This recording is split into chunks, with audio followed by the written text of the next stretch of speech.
Okay. Okay. Well, thank you all so much for coming today. And thank you, Jerry, for having me. You guys are a wonderful group. I know there's some of you who've never heard me speak before, so I'm happy to introduce myself and explain a little bit about Bobby's philosophy. Um, when I started playing, there weren't a lot of books out there about Mahjong. There was a book by Elaine Sandberg. It's wonderful. But other than that, there wasn't really anything to get you to the next level. And basically, I wrote the book that I wanted to have. I wrote the book I would have wanted to read. And I tell people it's for players, ideally from 6 months to 4 years. Like you've been playing a while, but you know you could get better. That's the book for you. But even experienced players have told me that it really helps them. And beyond the book, every year I go over all of the new things on the card. I have a blog that I'll show the link at the end of the lecture. And the blog has everything I'm telling you today, plus more. So it's really helpful for you every year to go looking for my blog, and you can learn a lot of things that you might not have figured out, or it would have taken you a couple months to figure out. It's kind of a shortcut for you. And I love doing this. It's my passion. I am sure that all of you who are here today must love Mahjong too. So it's really fun for me to share what I think. And then I love to see questions and comments just to see what you've observed or what else you're still trying to figure out. Especially this year's card, there are a few things. I'm going to start right out with something that's been very controversial. Let me go into my share screen. I don't know why we have this pop-up happening. Do you? Okay. No, this is not the one I wanted. Okay. No, it's. Okay, there we go. Okay, so okay, can great. everybody see that? Oh, good. Okay, so tips and tricks for the new card. First of all, there's been a big controversy because the newest card, there are two hands on it that aren't really clear on the card, and people have had to call the league, and they've been questioning things on Facebook. It's just been a real tumult. What do we do? What is the right way to do this hand? The first one is one of the year hands. It is the third one down. It's the one that has 4 flowers, the year in one suit, and then it has 2 sets of dragons, 2 pungs. And people were wondering, well, even though it shows it in 3 colors, it says any dragons. So the first controversy was, well, any means any. So couldn't we do it in just 1 suit of dragons with a bunch of jokers? And no, you may not do that. And it also shows the hand in 3 suits. So they said, do we have to do it in the opposite sets? Do the dragons have to be opposite of the suit of the year? Like if the year is 2023 in BAMs, do the dragons have to be white and red? And again, the league clarified and said, no, they do not. This can be a 2-suited hand where one of the dragons matches the suit of the year, or you can represent all 3 hands, all 3 suits. So it's a little tricky. When you first see it, it gets confusing. So just remember, as long as the 2 dragons are distinct suits, you have a red and green, you have a red and white, you have a white and green, doesn't matter. As long as 2 colors are represented, the year itself can be any color you want. It could be the same as one of the 2 dragon pungs, but the 2 pungs themselves of dragons have to be separate suits. So again, remember, it could be 2 suits or 3 suits. The card's confusing, but that's what the league said. You can do it 2 suits or 3 suits. Okay, so that's an important one that everybody who's just learning the card needs to remember. The other one that's causing a lot of tumult is in consecutive runs. It's the 5th hand down. And, sometimes on the consecutive run section, it says any 3 consecutive numbers. People are saying, well, it doesn't say any 3 consecutive numbers. And the fact is, that's because it's such a short space. They had to cram so much onto that line that there wasn't room for them to say any 3 numbers. But that is what they intended. Somebody called the league and they clarified it could be 1, 2, 3, it could be 6, 7, 8, any 3 consecutive numbers, whether in 1 suit, like the first part of it, or in 3 suits. But it does not just have to be 1, 2, 3. The only hand in consecutive runs that must be those specific numbers is either the 1 through 5 or the 5 through 9. Those are the only 2 hands in consecutive runs where it's very specifically those specific numbers. Likewise with the quints. When you look at the quint section, there's only one hand that has to be those specific numbers, the 2 through 5. The other ones, it could be any number you want. 2 like numbers is the first one, and the third one is 2 consecutive numbers in 2 different suits. But the middle quint hand must be 2 2s, 3 3s, 4 4s, 5 5s. So remember that it must be those those numbers. Likewise with consecutive runs, must be those numbers. So that's slightly controversial. So I wanted to make sure that you could keep those straight, and then we can move on. Okay. So I'm going back to fundamentals. I know some of you have been playing 20 years like me, or even longer, 5 years. Some of you are pretty new to the game. So I actually am going all the way back to fundamentals with this card. What I'm finding is people are trying to piece together, why is this hand like this and that hand's like that? And they get a little confused. The number one thing to remember with National Mahjong League, we always have a 14 tile hand. We play with 13, we pick and we throw, but ultimately your Mahjong target, your target is 14 tiles, and every hand is represented with 14 tiles. Yes. So when you're trying to figure out how many flowers does it have, or does it have 3 pungs, always remember all the components of a hand add up to 14. I know it sounds simplistic, but in a way, it really helps you when you're trying to figure out what exactly am I doing here. You can always remember 14. So that's why I'm making it all fancy and pretty this year, to remind you about 14. So one of the things I like to talk about is illegal exposures or no-nos, whatever you want to call them, just things that should not be put out on your rec, and things that do not appear on the card this year, especially on exposed hands, but basically on any hands on this card this year. The flowers are very specific this year. If you remember last year, we had 2 pungs of flowers for certain hands and 1 pung of flowers. We had a pair of flowers and we had 4 flowers. This year, no pungs of flowers at all. Not 1 pung, not 2 pungs, no pungs. The only way you can use flowers this year are in a pair or in a Kong, which is 4 of a kind. There are no flower pungs. So remember that.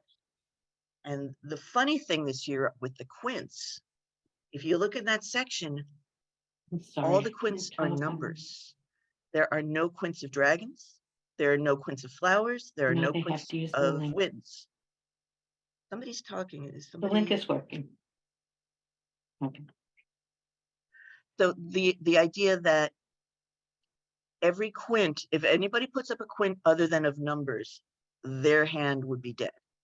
You know, there have been years where it was 5 winds or 5 dragons. Not this year, only numbers are quints. So basically every other type of tile can be exposed as a pung or a Kong. There are pungs and Kongs of dragons. There are pungs and Kongs of numbers. There are pungs and Kongs of winds. There are pungs and Kongs of, oh, there are not pungs of flowers. Okay, so that's what I'm saying is, except for numbers, nothing else is quint. Everything is only pungs and Kong. The only thing that isn't pungs is flowers. So try to remember when you're looking at what you should put out, basically any exposure can be put out in a pung or a Kong except for flowers. So that's helpful, because if you accidentally put out a pung of a concealed hand and you're like, oh no, that I was going for concealed, now I've exposed it. Nobody needs to know that. You can switch to a different hand with 1 exposure. You can just say, oh, I'm gonna have to switch up my hand, because obviously you do not want to expose what you were going for. If it was a concealed hand, now you're gonna have to switch it because you've already made that exposure. But any pung can be switched to a different hand, so you don't need to worry. Great. Okay, we're moving on to the next slide. So I'm going to review again about the number. Any solo exposure is legal, the pung, the Kong, or the quint of any number. The funny thing on this card, I don't know if you've been able to look it over very much, but there are a lot of single tile uses this year. So be very careful when you're putting out, actually, I made a mistake there. It could be anything between 1 and 7. It's not just 3 and 7, it's 1 and 7. You can think towards the end of the game that you have a safe tile to throw. You see 3 two cracks on the table. You go, oh, I can throw out a two crack. It's safe because who's going to want it? There are hands this year that only need a single tile. So even though you may think it's a safe throw, it may not be. So please be careful. That's why it's really good to save your jokers for the end for throwing, because that's really the only safe discard in this year's card. The only safe one, because somebody could just need that one. You'll see later, they could need that one dragon, they could need that one wind. You got to be really careful what you're throwing. Okay, and as I said, double check your pung exposure, make sure that it's part of an exposed hand. If it was part of a concealed hand, you're going to have to switch up your hand. The nice thing on this card, I think I mentioned it somewhere else on my slides, but one of the nice things on this card is all of the concealed hands are at the bottom of the list for that section. So you don't have to worry about getting confused. Like there was one year where the concealed hand was towards the middle and then they still went back to exposed hands. So just remember, if it's at the end of the list and there's a C next to it, that is a concealed hand. You cannot do exposures with that. And the other thing to remember with concealed hands, they only have pungs, singles, pairs, pungs. There are no kongs in concealed hands. Okay, moving on to dragons. I had mentioned there are some dragons pungs this year, but there's also dragon kongs. Some years it's just kongs or just pairs, but there are pungs and kongs. And in fact, there are single dragons too, but that's only in the concealed hand. So that's kind of interesting.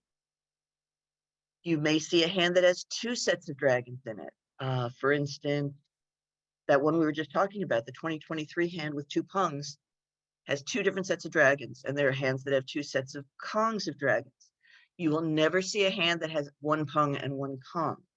If you're putting out two sets, it's always two of the threes, two sets of three, or two sets of four. You're never mixing them up in a hand this year. Okay. And this other very interesting thing, try to remember in your head which hands go with pungs and which hands go with kongs of dragons. Generally, the dragon pungs only go with numbered hands. The only exception, I don't count the year as a number because it's, as we know, it's a meld by itself. It's not really considered a kong of numbers. But the knit hand, which I could talk about the knit hand all day, and we may get to that in the questions. The knit hand is the only hand where you have pung of a number, and it's always a 6, a pung of a 6, and matching pung of dragons. So we'll go back to that later, but just the idea that generally, if it's a pung, it's not going with winds, for instance. You won't see a pung of dragons with winds. Okay, what else? Also about dragons, I was saying that there is a very interesting, I really love this hand this year. There's a very interesting hand in like numbers. It's a concealed hand. So first of all, it's hard to get anyway because it's concealed, but it's like numbers of 3 suits, pungs in those suits with a matching dragon for each. So I call that, I named it after my niece and nephews. They are the Zuckerman triplets. And my sister always says that the 3 of them are like a stoplight. There's red, there's green, and there's yellow. There's one that wants to stop. You ask them any question, one will say yes, one will say no, one will say maybe. So they're very much like a stoplight. And that's how I remember. This is the triplet hand. It's in 3 different suits, 3 tiled of like number with the matching dragon. And then let's go back to our 14. If it's got 3 of each with a matching dragon, that's 3 plus 1, 3 plus 1, 3 plus 1 is 12. So how many flowers would it have? 2. That's what we're learning when we think about the 14. We can always go back to that. It's really important to remember 14 will help you to remember what you need for each hand. So this is one word, 3 and 1, 3 and 1, 3 and 1 in a pair of flowers. Okay, going to talk a little bit about winds. This is the most interesting card this year. I've never seen the option that they're giving us on the first winds hand, where you could go either way with it. I'm always telling people how pungs and kongs make the best hands. They're the easiest to make because they're all exposed. Each of the melds, each of the components of the hand can be exposed. They can also use jokers for anything that you're short So they're fun to go for. I recommend going for the Pung and Kong hands. But this particular Wind and Dragon section this year gives you the option of going either way, as long as the two numbers match, as long as the East and West match each other in terms of size, and the North and South must match each other. That top hand can be four North, 4 South, or it could be 3 North, 3 South. They have to be the same. So as you're going for that hand, as you're sort of collecting wins, you can see where your strengths are. And obviously the ones that are easiest to call for exposure are the pungs. So if you've got, just one of them and a joker, that's going to be your pung. It's easier to get that way than to try and gather 4. So it's nice to have that flexibility, but do remember that once you expose one of the 4, you're kind of tied down because you've got to make its partner match, and then the other one has to be the opposite. So keep an eye on what you choose to do, and you got to commit to it after you make your first exposure. But up until then, you have a lot of flexibility between doing the North-South as the Kongs or the East-West as the Kongs. It's a pretty neat idea. I've never seen them do something that flexible before. I really like it. Okay. And what I was saying before about the North have to match the South and the East have to match the West. This is a unique card. The only time where it doesn't match is this one hand, number 5 of the Winds and Dragons, where it goes up. The North is 1, 2 East, 3 West, 4 South. It goes up gradually in size. It is an open hand. You can do exposures on that. And if you do the 3 Wests and the 4 Souths, and then someone throws a bunch of Norths and you can't get that single North, you can switch your hand to one of the hands on the top line and just hope for jokers. Nobody's going to call you dead because unless you put out the 4 flowers, they can't call you dead or your hand dead, because you could still go for the wind hand that uses all jokers, the Pung and Kong hand. So it's just remember though that you're really going to need that single and that pair in order to make that hand. It is tricky. So I wouldn't expose the flowers until you're sure and comfortable and confident that you've got the North and the pair of Easts, because that's the hardest part of that hand. Okay. So I was just talking about 4 flowers. Last year, if anybody that heard me speak last year knows I went crazy about these hands that had 2 pungs of flowers, and I thought that was really cool. This year, there are no pungs at all, but there's a very interesting thing about the 4 flowers this year. There is a Kong of flowers in every section of the card, except singles and pairs, of course, and the addition hands. But except for those sections, there's always what I'm calling this year for shorthand, 4F. Just one hand that has 4 flowers. And the fact that there's only one of them is kind of interesting for helping you remember which hand is which in each section. We go back to what I was telling you about the 14. If we know that 4 of our tiles are flowers, that means that's a given, and then we can go forward and just try to remember the other 10. So it actually clears up our mental space to say, okay, I only really have to remember the 10 because the last 4 are just flowers. It's easy. So unfortunately, once you put out 4 flowers, you are limited in what you can switch to because there's only a few hands on the card that use the 4 flowers, but they are all over the card. Familiarize yourself with them. It's a useful tool. I just want you to be familiar with the 4. I'm about to show you all of the 4 flower hands so you can think about them. But as I say, I devoted 3 articles in my blog to this. So I recommend if you're sort of interested in what I'm saying and you want more specifics, I recommend going to the blog because I get very detailed. So just remember that to me, 4 flowers is a real key to this card this year. And I recommend if your mind goes that way, you'll really enjoy those articles. Okay, so these are the 4F hands. As I said, there's one in each section. There's a year hand, there's an even section, like numbers. There's one in the quints. There's one in the consecutives. There's technically there's 2, but they're really the same hand. In the odd section, there's either the bottom of the number line or the top of the number line. There's one in the win section. And then again, technically it's two hands, but they're identical. In the 3-6-9 section, you can either play it in one suit or three. So each of these hands has 4 flowers, and not only is it interesting to know these hands for themselves, but it also helps you remember that nothing else in that section is going to need 4 flowers. So I recommend familiarizing yourself with each of these hands. One thing that a lot of players like to do is put out a rack and throw all the tiles out in the middle and just sort of form each hand on your rack so that you're familiar with what it really looked like, especially consecutive runs, because that's the one where it could be anywhere on the number line. And it can get really tricky. Like if you're thinking, it's not going to look exactly like the card. It's not going to be 1, 2, 3. It could be 5, 6, 7. It could be 2, 3, 4. So play around and get yourself more familiar by just forming the hands on your rack just to see it for yourself. Sorry about that. There are some similarities between these hands. For instance, if you look at the even hand, the 2, 4, 6, 8, you can see that it's got Kongs of the lowest number and the highest number. And then we just sort of squeeze in the middle whatever's left. So there's only singles left because we've got 4 flowers.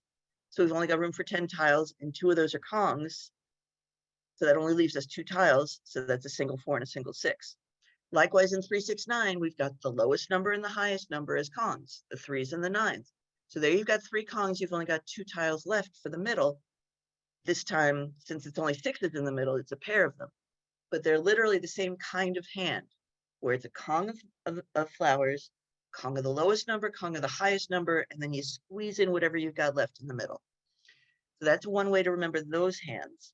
Likewise, if you look at the consecutive run and the odd section 4 flower hands, the 4 Fs for those, very similar hands. It's the lowest number, the next number are both pairs. And then in the alternate suit, the next number in the series is in the other 2 suits. So it's pair, pair, and then pung, pung in different suits. And if you notice, one is consecutive and then the other is odd numbers. So it jumps every second number. So it's 1, 3, 5 or 5, 7, 9. It's just they're good hands to familiarize yourself with. And remember again, as I was saying, that the 1, 2, 3, you don't have to take that literally. It could be anywhere on the card. And in fact, if it were 3, 4, 5, if a pair of 3s and you have a bunch of 5s in the other 2 suits, you could go either way with that. You could either make it 3, 4, 5, 5, or you could make it 3, 1, 5, 5, or flip it around and think of it as pair 1, pair 3, 5, 5. That's the backup for the other one. If you can't get the 4s, you might switch over to the 1s because it's literally the same identical hand, just starting with 3, 4, 5, 5 instead of 1, 2, 3, 3. Anyway, I'm not explaining it perfectly clearly, but I think if you lay out the tiles, you'll see what I'm saying, that you could back that hand up. Likewise with the quint hand. If you find yourself with enough dragons, with enough jokers, you could very easily make that consecutive run hand with one number in one suit and number in the second suit, next consecutive number in the second suit. If you've got jokers, this is a great hand to go for. You don't have to find that third suit because it's very similar to the 5th hand in 3 suits, but this way you don't have to do the third suit. Okay, so, and I've already talked about that single north and being bound to that hand if you expose the 4 flowers. So on the winds 4F hand, be very careful. Do not just expose the flowers right away for that one. Like if you put out 4 flowers and 4 souths, everybody knows what you're doing and you're stuck. But if you put out the 3 west and the 4 south, you could be going for either of those 2 hands, either that one or the hand up at the top. So you really have to be careful on that one, whether you put out the 4 flowers or not. You really have to know about your single and your pairs. Okay. So again, going back to my beloved Hong Kong hands. I talk about them all the time. As I said, I love them because you can use jokers for anything, you can expose anything, and they are very flexible, wonderfully flexible hands. If you try to think of the original Pung and Kong as a unit, there's actually a really interesting thing on this year's card. It's that consecutive run hand number 2 and consecutive number hand number 6 are very interrelated. One is a monochrome, where you have all 4 straight numbers, one suit, 1, 2, 3, 4, or 3, 4, 5, 6, whatever it is, it's 4 consecutive numbers all in the same suit.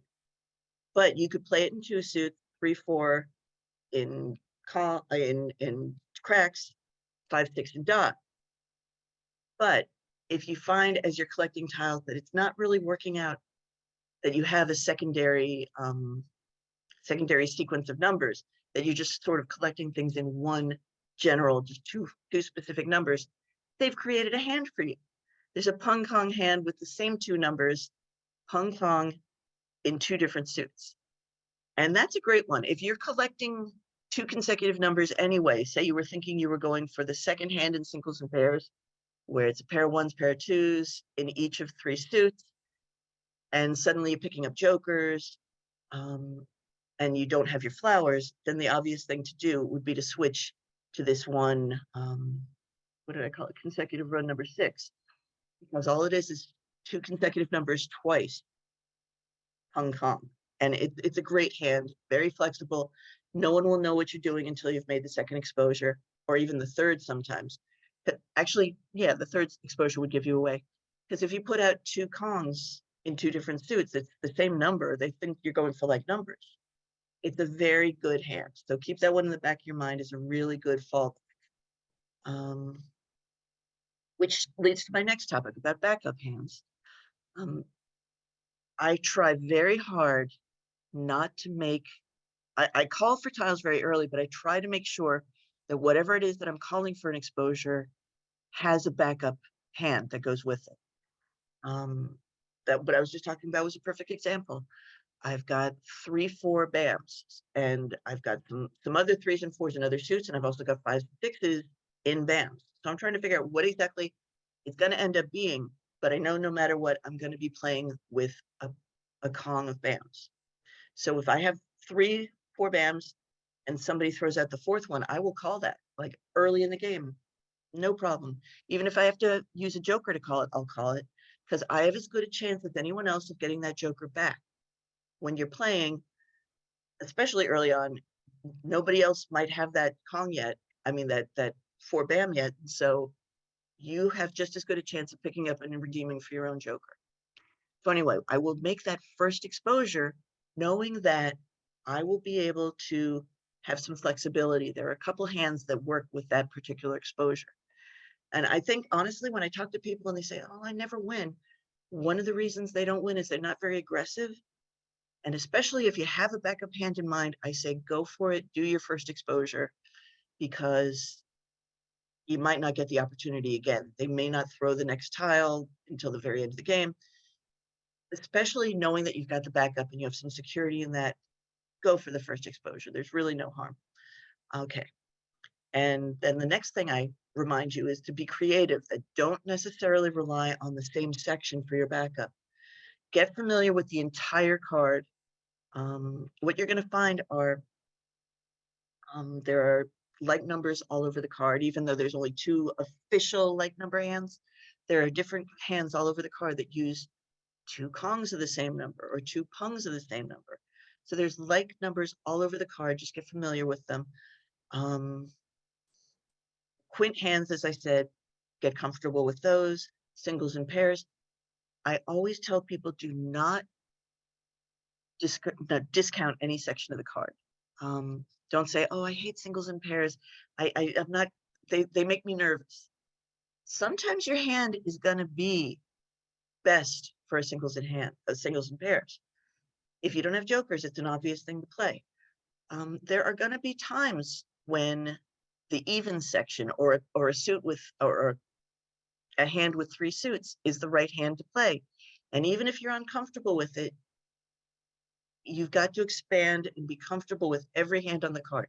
This is what I'm trying to explain to everybody when I teach them is the better you know the card, the more likely it is that you can win, or certainly at least switch your hand up because you will have good ideas based on all of your background and what you've been learning.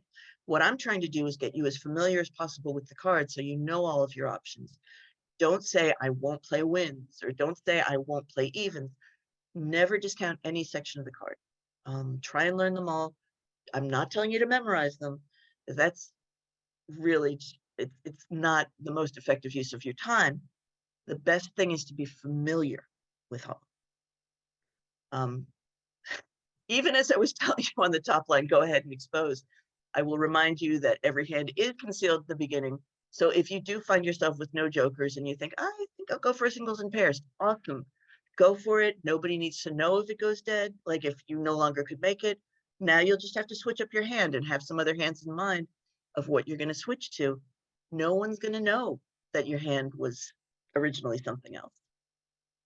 And then finally, late in the game, focus on defense, because there's going to be times when you are 4 or 5 tiles away from winning, and it is extremely unlikely that you're going to win and get all of the tiles that you need when there's only 30 tiles left. It's really not likely. So late in the game, focus on defense, and by that I mean make sure you're not throwing somebody's, if they've got exposures and it's really clear what they're going for. Like it's pretty clear they've got 3 Kongs up there. They need 2 flowers. Don't throw a flower. Don't take that risk, especially since you yourself weren't going to win. There's a booby saying. I throw in a couple of booby sayings in this whole lecture. One of them is, if you can't win, don't lose. Don't be the one that throws the winning tile, because you end up paying double, and everybody else at the table is exasperated with you. They're like, how could you throw that? Try your best. Break up your hand if you have to. You probably will have to. Try your best, because you can't Maj second. Don't cling to it thinking, well, maybe those tiles will come in, maybe. You're better off getting a wall game. Everybody will be fair and square than throwing the winning tile to someone else. At least that's my strategy. There are people that play just a pure social game. I call those wine players. There are 2 kinds of players I talk about. The wine players who are like, everybody should win. And then there's the coffee players who are a little more intense about it. And it's nothing personal, but we're there to play and we want to win. And I hope that most of you, I would assume, are coffee players, or you wouldn't be coming to a strategy lecture.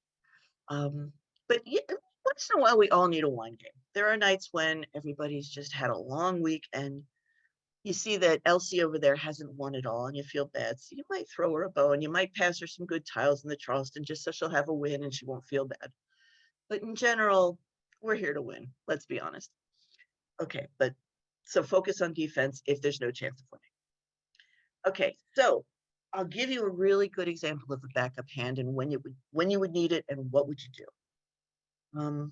If you remember last year, it was a really hard, the big hand, quote unquote, was really hard to get. If you remember, they actually had it up in the year section. It was 2022 and all 3 suits.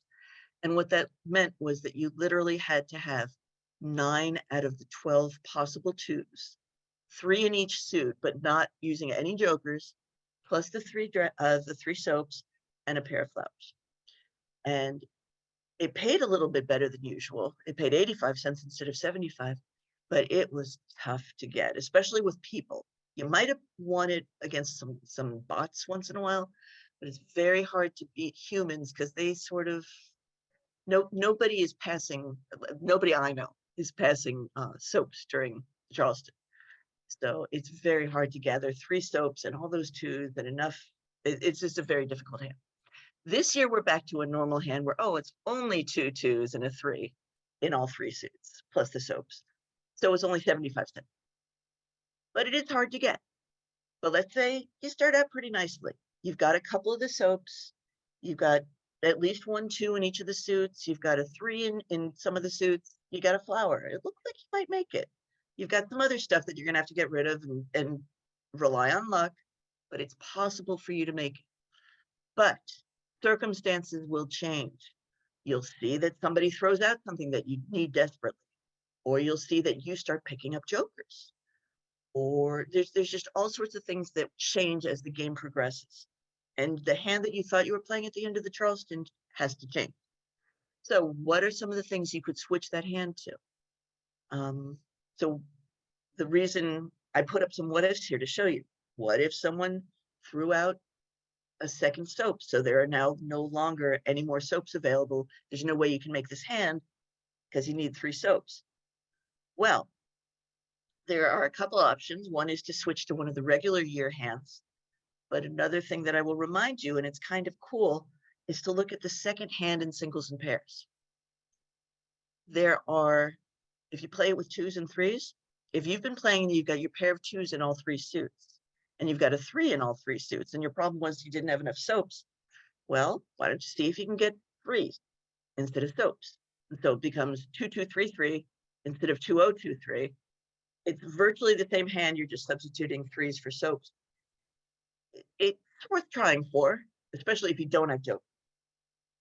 What would you do if one of the suits is no longer viable for 2s? As the example I give is 3 2s in the specific suit.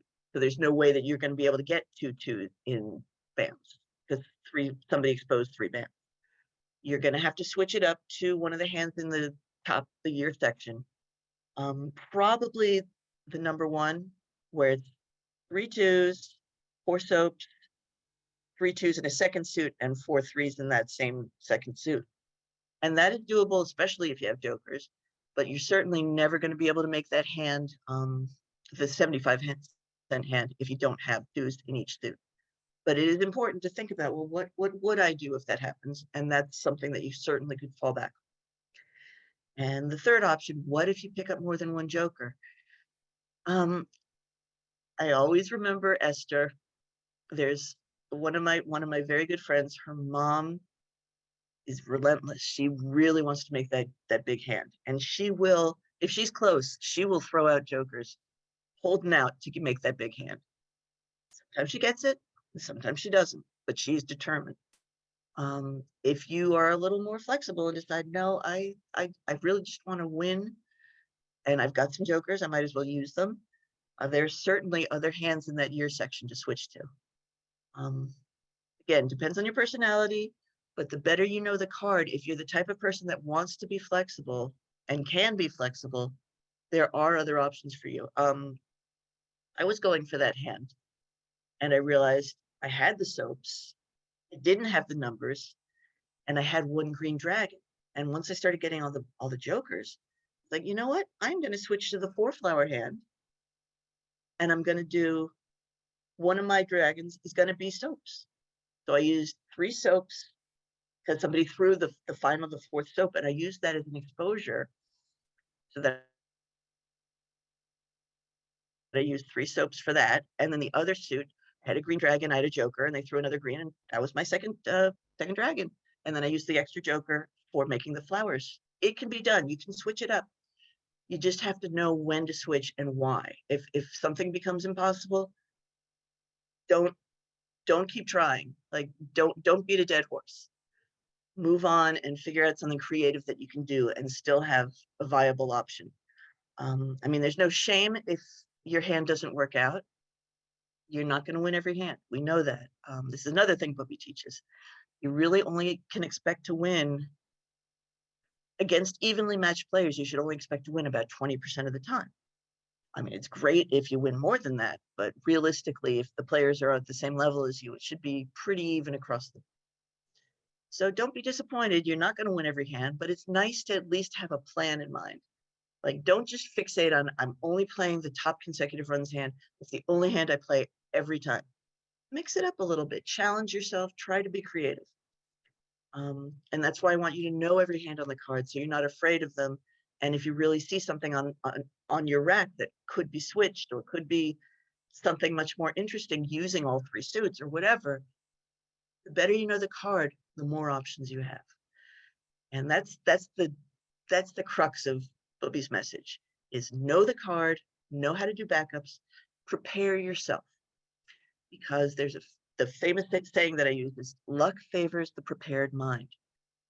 If you are prepared, the better that you know the card, when lucky tiles come your way, you get an extra joker, you get the dragon that matches, you get 2 flowers in a row, whatever it is, or you get the tiles that you can exchange for someone else's joker.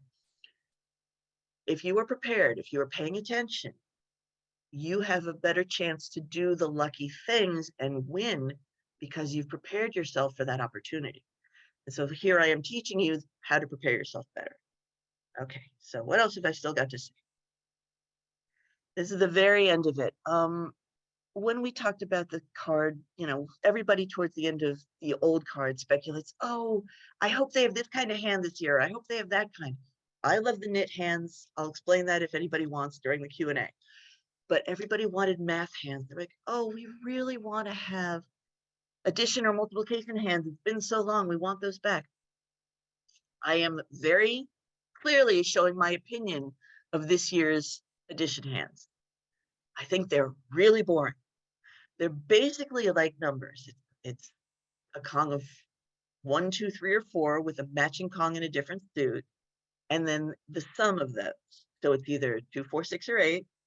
It's a very boring addition hand section, but it is an option when you're doing like numbers. And again, I'm reminding you about the concealed hands are always at the bottom of the section, and reminding you that there are the singles and pairs throughout the card as well, especially in the concealed section. So, especially for you newbies, what do I do if I really don't know what to play? What if I started out with no jokers and no flowers, and what am I supposed to do? Well, and if nothing is jumping out at you is a really clear thing. One thing you could do is stay in one suit, like you've got 7 bams, but only 2 or 3 cracks and 1 or 2 wins. Whatever you've got, nothing very inspiring. Start collecting everything in that single suit. Maybe you'll find something that works out that way. Just start out with 4 or 5 wins. Maybe you're going to get more, so try to hold on to the wins during the Charleston. Maybe you've got a whole bunch of numbers in a certain section of the number line, like 2, 3, 4, or just 1s and 2s. Pay attention to what you start with and what's being passed around. You may see everybody's passing around odd numbers, so you should start collecting them. So that's something that you can do when you have no other clue. And when you can, if you have options of what to pass, try not to pass flowers or dragons if you can help it. If you have 5 tiles that you don't need or that you have no idea what to do with, of those 5 tiles, try not to pass the flowers and the dragons. Just my recommendation. Okay. And finally, what I was saying about what I love about this card is the flexibility. Like I said, with 1 exposure, you're definitely going to be able to find a backup hand. And it's a really nice card this year that way. There are a lot of backup hands.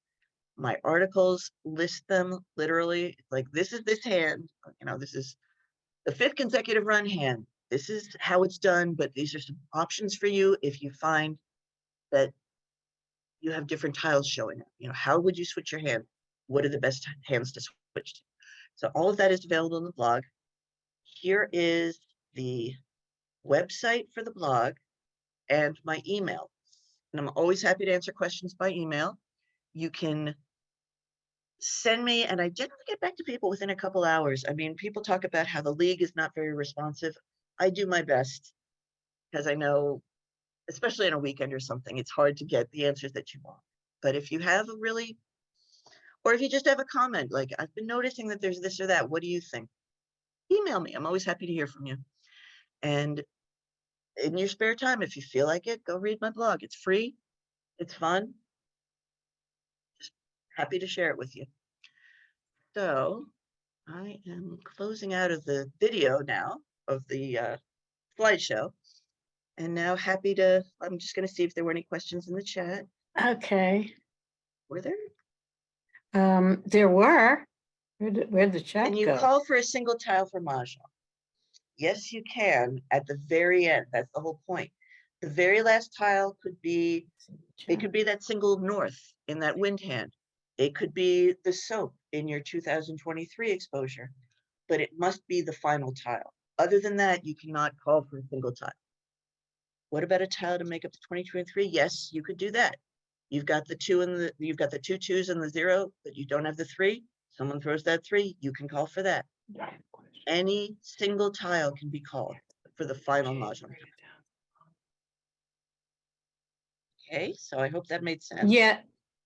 Yes, you can. We're going to prepare a copy of this presentation. So if you'd like it, I'm happy to send it to you.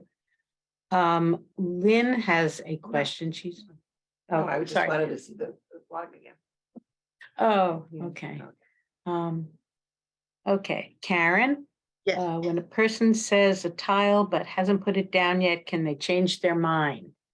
no, once they verbalize it, they have to. It's the same as showing it is saying it, unfortunately. I mean, you could have your own table rule. If you're in a social game where people aren't that upset, especially when you're just learning, they may be patient with you and say, we're letting it go this time. You know, it's like a mulligan in golf. You can say, I'll let it go this time, but from now on, please be careful not to name your tile before you're really ready to throw it. So that would be a table rule. But in general, you really, once you verbalize it, it's the same as throwing it. And there's a question from Susan, which I just lost. Let me see if I can get it back again. Mm. It's, you know what? It's not letting me get back in. Is it letting you get back in? I see what I Susan said. have a question, if Okay. you don't mind, Okay. Jerry. Yeah. You know, I played with some people recently that tapped the counter and Oh, before yeah. they went, and they claimed some famous Mahjong person taught them that that was okay.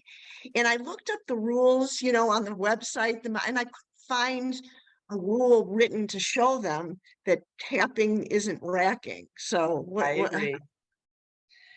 I don't know that there's an official rule that tapping counts as racking. I think racking is racking, like letting go of it. You're not just tapping it, it's not just bouncing. You literally have to put it on your rack.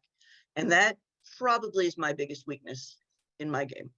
Like, for instance, I pick up a joker and I'm so excited. I'm like stunned for a moment. I don't rack it right away, and somebody else calls for the last exposure or the last tile that was discarded before I've racked my joker. I have to give it up because I wasn't quick enough to rack it. I was just like deer in the headlights. I was so excited to get it that I didn't rack it. So that is my flaw. Might be your flaw too. It's something we all have to work on. But just tapping it does not count as racking it in my book. The next question is, which of your books did you mention that's geared towards the 6-month player? That's Searching for Booby Fisher. And if you email me at my email, the boobyfisher@gmail.com, I would be happy as a friend of the Irvine JCC to give you a discount because Amazon charges an arm and a leg. So anybody that wants a copy of the book, feel free to email me and say, it wasn't too extra, it's Mirage. Can I get the book? I'm happy That's so nice. Thank Sure. you. I don't see any more, anything else in the chat. So would anybody like to raise their hand? And I'm going to go through here to see if anybody else has a question. I can't believe there aren't a million questions. Well, I think that you the have to blog is absorb really all useful. this. The What? blog will be really useful to you. Please go back and read, especially the thing about the 4Fs. I literally, there's 3 different articles about it. Jerry, I have a question. Yes, go ahead. Okay. You said not to pass flowers or dragons. This is the If you can first help time. it. Yeah, this is the first time I've ever heard the mention not to pass dragons. Is it to this card in particular or just in general? I always feel that way, especially about soaps. I feel like that's the most valuable tile because it's so versatile. But this year, that particular like numbers hand, I mean, it's a make or break. If you have the single tile, if you have the single dragon, you just shoot. It is so easy to make that hand. It's really not a hard hand if you get those dragons, especially in the Charleston. So I wouldn't want to facilitate that for anybody. I wouldn't want to make it any easier for them. Okay. That's just me. Okay, thanks. Sure. I'm looking through to see if there's anybody else with questions. You can unmute yourself as well and just ask like Karen did. Down the way. I have a question. Yeah, go ahead. Thank you. Oh, Lori. Is it Lori? think It's it's Karen. Karen. Oh, Hi. okay. I have a question. What is a knitted hand? I've never heard that expression before. Okay, well, there is a blog article about it. The look on the 369 section, do you have a card? Yes, oh yeah, I'm Okay. looking at it. Uh-huh. Okay, number 6, the 6th hand down is the only knit hand on this year's card. And it's actually interesting because it's a Pung Kong hand, just like all the other Pung Kong hands, but it's the Yeah. only one that goes Kong Kong. Oh, Kong Kong. I'm so sorry. I keep saying it wrong. It's the only one that goes Kong Kong, 4 of a kind, Yes. then 3 of a kind. Right, And it's the only one that alternates Like 4 suits. stitches and 3 stitches. it's the only one that what, someone talked. Alternates suits. That's what Oh. makes it a knit hand. Look at how it switches colors, right? Right, Yeah. It's green, then it's red, then it's green, then it's red. It's 2 different suits intertwined. right, So that's why I Okay. call it knit, because Ah. it switches back and forth. The 2 in one suit are the same size, they're both Kongs. right. The ones in the other suit are the same size, they're both Pungs. Especially in 369, it's super easy to remember because the middle one goes with the dragons. Right, You just have to remember which is the 4 and which is the 3, which is the Kong and which is Yeah. the Pung. And right, because it's the only card on this year's, the only hand on this year's card that is that backwards Kong Pung, that's uh-huh, another easy way to remember. This is a really unique hand on the card. The only one that starts with a Kong and then goes Pung. And it's the only one that alternates suits like that. So now, Right. hopefully, having explained that, you will remember this hand. But there's a whole article about it. If you do a search in Google and you just type Booby Mahjong knit hand, there's a whole article that I wrote years ago that okay, it's probably my second most popular because it explains what a knit hand is. okay, thank you. And Spooby Mahjong, Just doing Google, you can just write Booby Mahjong Booby Mahjong blog for Google oh, and it'll okay, come up. okay, great, yeah, But got the it, other way to do it is boobymj. yeah, Blogspot. Blogspot is the URL. So boobymj.blogspot.com. thank you so much. No problem. Karen, could you write that in the chat? Sure. So people can just, And if you go back to the Copy it. video, it is the last slide in the video. oh, so that's you'll right, see it. that's right. But I'm going to Okay. write Oh, it in yeah, the chat that- again. People are asking for it. BMJ. Thank you. Sure. Blogspot.com. And my email is Booby Fisher with a C. Don't forget, there's a C in Booby Fisher. So now you have the email and the. Thank you. Sure. And Lori, you wanted to ask a question? Lori? No, maybe not. Okay, let me look through here and see if there's anybody else. Jill, I see. Okay, let me unmute you. Jill, hold on. Okay, you have to unmute yourself now. I just asked you to unmute. There you go. There she is. All right, I had my little hand icon, but I thought I'd do it both ways. I don't know, you're probably gonna bawl me out for this, but I just find that after the Charleston, there are really quite a few hands on here that I'm eliminating right off the bat. Okay. And for example, the 1, 2, 3, 4, 5, the 6th one down, if I'm In which section? oh, which sorry, in the 1359, Okay. and the 4th one down in 369, because if I don't have, or even the 4 or in consecutive run, the 4 flowers, the 1, 2, 3. Well, no, forget that last one, but these other 2, if I don't have different 9s going, and I don't have those 3 different colors, and I can see it right off the bat that I don't have, it's an unusual circumstance kind of hands. Yes. And you either got it or you don't. There was only like one of those on last year's card. And I just find I'm going back to, then I'll go up to something else. I mean, there's just so much more opportunity with other hands. Is that There's no shame in that. selling myself short, or? No, the problem is when you do have the tiles that look like they could go that way and you're too intimidated. You're Oh, being no, no. logical. I mean, it wouldn't be that, but you kind of Right. could see it right off because you've got to have. Yeah. It's, you know, No, I see what you're saying. You're being logical. You're looking at what you've got and you're realistically assessing that that's not where this hand is headed. But if you ever did get the tiles that look that way, don't be afraid to go for it. That's what I'm trying to tell you. I'm not saying you must consider every hand every time. I'm saying be realistic. And you are being. You're saying there's no way I'm making that hand. I don't have any of those components. And that's fine.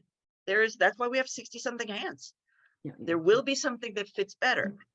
But if you do have, say, that's some of those hands you're talking about have 6 different pieces. And if you've got 4 or 5 of the pieces getting close, try it. You see what I'm saying? If you have some of the 9s and some of the 7s or whatever, it might be worth trying, but you can't force it. because I mean, it's hard enough to get the 2 pairs. Yes. And then you're asking to get 2 different suits of 9s. It's like, Oh, whoa. yeah. There must be something that fits better than that. That's what I'm saying. There will Yeah. be a hand that fits what you've got better than that. And I don't know, there's some players that, they mark every hand that they make and they want to make the whole card, by the end of the year. And that's nice, but that's not really what we're about. You want to make the best hand for the current tiles you have. And if it turns out that you generally fall towards like number hands, or you always gravitate towards 3, 6, 9, there's just some people play that way if the tiles tell you to do that. But don't automatically discount something if you're really genuinely pretty close to it. Don't be intimidated. If it looks like a singles and pairs hand would work, you're just 3 tiles away from it. Try it for a little bit. So yeah, I'm not telling you, oh, you must consider every single hand. You're being realistic. You're saying that I'm not going to make that one, so fine, rule it out. It's not something you have to worry about. I'm not chastising you in the least. You're doing the right thing.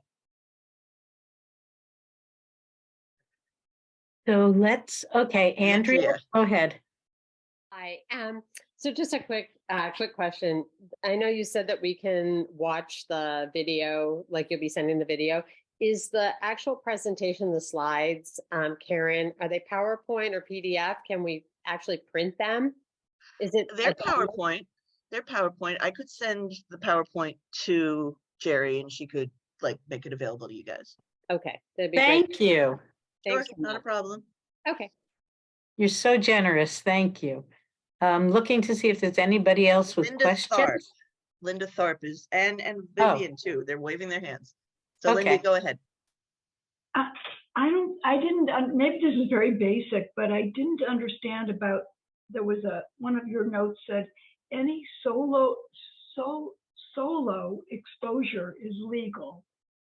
I'm not sure what that meant. Well, I didn't want to say any single exposure is legal because then you'd think you could put out a single tile. So I meant any unique, one meld, one pung, except for flowers. Any other pung that you put out is legal. Any Kong you put out is legal. And any quint of numbers would be legal, but just by itself. Once you start putting out 2 or 3 exposures, you might run into trouble. But any solo exposure you can work with and make it into a hand. But remember, the only quint are numbers. You can't use a quint of dragons or something, and you can't use a pung of flowers. Other than that, anything else by itself is okay to expose. Does that make sense? Good. And Vivian, did you have a question? Yeah, just briefly, do I have to ask for the slides or are you going to be sending them to everyone? I'll send them to Jerry, and then Jerry, Jerry, would you be distribution. able to send it to everyone or do we have to contact you? It's okay. I can send it to everyone on the list I as would long as it's appreciate okay with that. Karen. Sure. Hey, That for would their be great. $18, Yeah. getting their money's worth. Okay. problem. Yes. Were there any other questions that I missed before we conclude?